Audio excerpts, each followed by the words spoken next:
Here we are. I'm Amelia. Good morning, everyone. A new week. A new week. Yeah. Yep.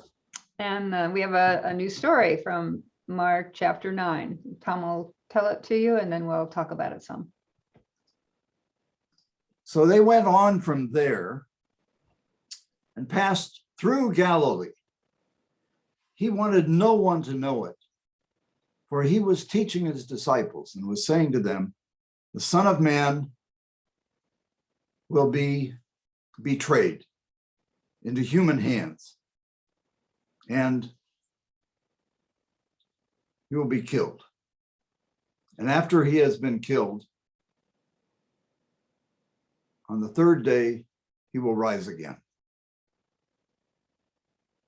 Now, they didn't understand what he was talking about, and they were afraid to ask him. Well, they came then to Capernaum, and he said to them, when they got into the house, he asked them, what were you arguing about on the way? And they were silent, for they had been arguing with one another about who was the greatest. And Jesus sat down.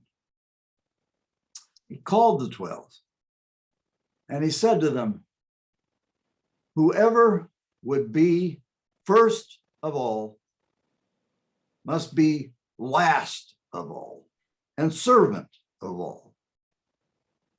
And then he took up a little child and he put the child in the midst of them. And then taking it up in his arms, he said to them, whoever welcomes one child such as this in my name welcomes me. And whoever welcomes me welcomes not me, but the one who sent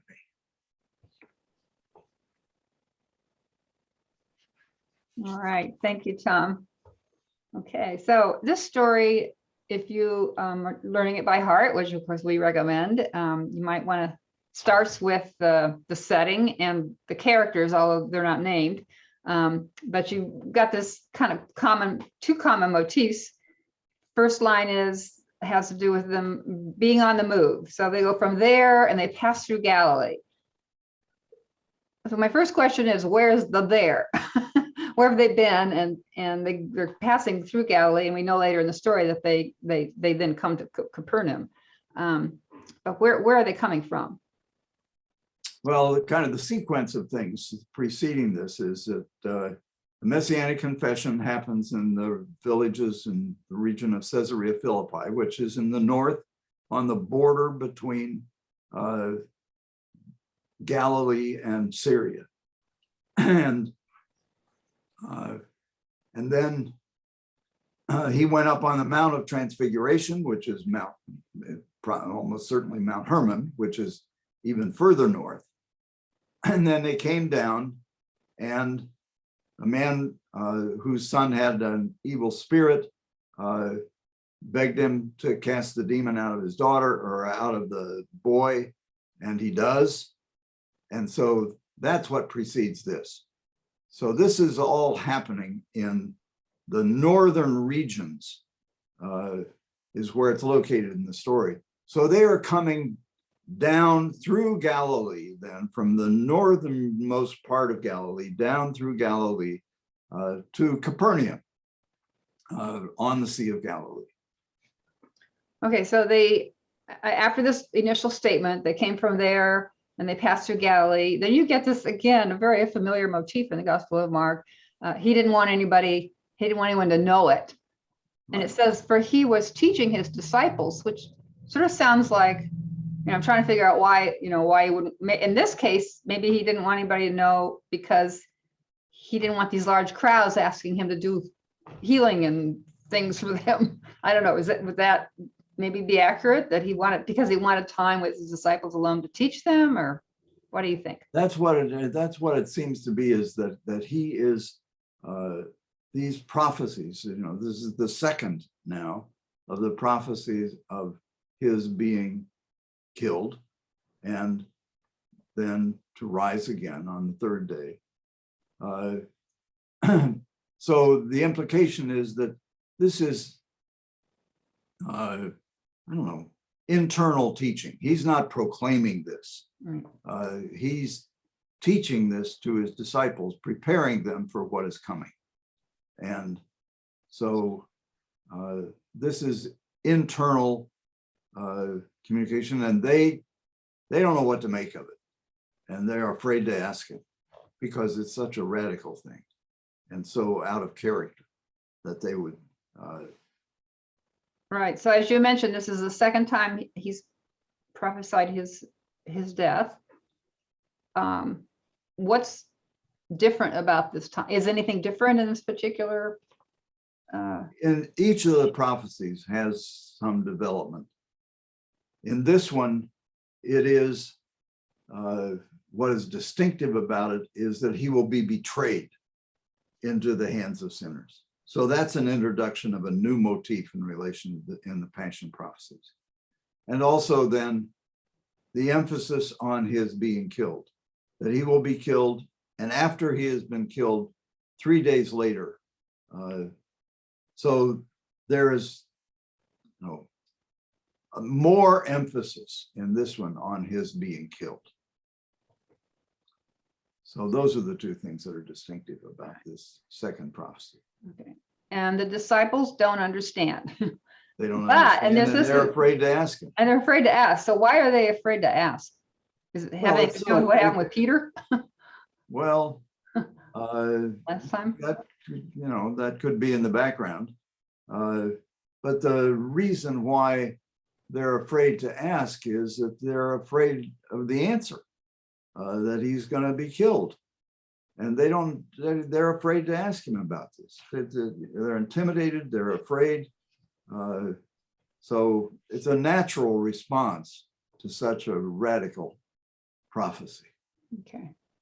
So after that little section of this particular story, they're on the move. Jesus doesn't want anybody to know it because he wants to teach his disciples this significant teaching about what's going to happen with him. They don't understand, they're afraid to ask. And then it says they come to Capernaum and that they're in a house. Right. And he asks them, then you kind of find out something has been going on while they've been on the road, on the way, they've been arguing. And so Jesus asks them, what was you arguing about on the way? Yeah. Right. And they say something about who's the They greatest. don't say anything. They're They don't say silent. anything. Oh, okay. Okay. How do we get So to he the greatest? figures it out. Oh, okay. He figures it out. And then, so anyway, talk about that business about them being the greatest and why would they have been talking about that? Well, it's I don't know. On the one hand, it's a natural thing for a group of guys in their 20s to argue about who's the greatest. But this has a lot of resonance in the ancient world. Alexander the Great was probably the single most celebrated hero of the ancient world. And this is a motif through human history. Peter the Great was the Tsar and the great emperor of Russia. So this term, the Great, and who is the greatest, is related to dominance, power, conquest. That's who's great. And so in this case, what they were arguing about was who was the strongest, who was the who was the smartest, who was the one who was the biggest, the dominant one in the group. And so being the greatest is then a motif related to dominance and power. So who is the most powerful? That's what they were arguing about. Yeah. And so now Jesus has another major teaching moment. Yeah. He sits down and Position of a teacher. Right. And the first thing he says to them is, those who will be first must be the servant of all. Is that what he says? Yeah. And what Whoever wants to be first must be last of all and servant of all. Right. Yeah. So it's an exact reversal of what would be the normal expectation of who is great and how do you get to be great. Not by dominating, not by being powerful, but by serving, by being the last of all, by being humble and providing service for others. And to reinforce his point, I guess he has an object lesson. Right. So it's interesting that apparently there were other people around other than disciples, because there's a child in their midst. Yeah, and it might have been, one guess, the implication is that it might have been Peter's child, because probably they were in Peter's house. Would be the implication of where was the house, what house would they be in Capernaum? Well, that was Peter's house. And so it might have been Peter's little girl or little boy. Yeah. And so he lifts the child up, and well, I guess I'm wondering how children were regarded in his day. Well, they were regarded as being insignificant. They might be beloved by their parents, but they were the bottom of the heap in relation to the gradations of power. And so Jesus then celebrating this child is an exact reversal of expectations. Mm-hmm. That the way to power is not through dominance, but it's by caring for little ones, caring for children. And it was a custom. It was a widespread custom that children would be unwanted and would just be put out. They'd be exposed. They'd just put children out in the midst and let them die. Especially girls, right? So taking up a child was also a symbol of taking up an abandoned child and raising it. And that was something that the celebration and the care for orphans became a hallmark of the Jesus movement, was that they would take up children and raise them who were exposed, who were abandoned. Mm-hmm. And the particular specifics had to do with the welcoming, kind of receiving hospitality. So welcoming the child, he makes that so important. It's even like, if you welcome a child, it's as if you're welcoming me, but not just me, the one who sent me, God. Right.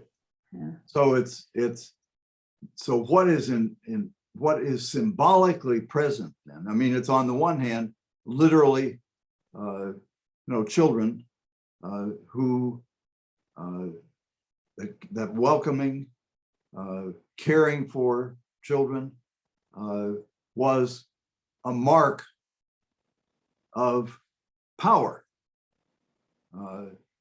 That was how one became great, was by caring for children. And it was also then symbolic that not only were you caring for the child, but you were caring for Jesus, and in caring for Jesus, that you were caring for God. So it is exalting this welcoming, this receiving, this taking care of children to the highest level of authority and ways to power. Mm-hmm. And I think that teaching's has been taken very seriously. You know, it's one of the reasons that children are often welcomed as part of a worship service. Why, you know, Sunday school's been an important thing in our day as well. Yeah. Well, and orphanages. I remember as a child going to the orphanage at Otterbein Home, and there was a delightful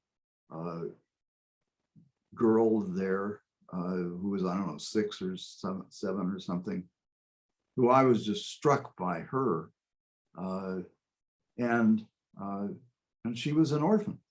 She had no parents and was being cared for and raised by the church. At a church. Yeah. Yeah. All right.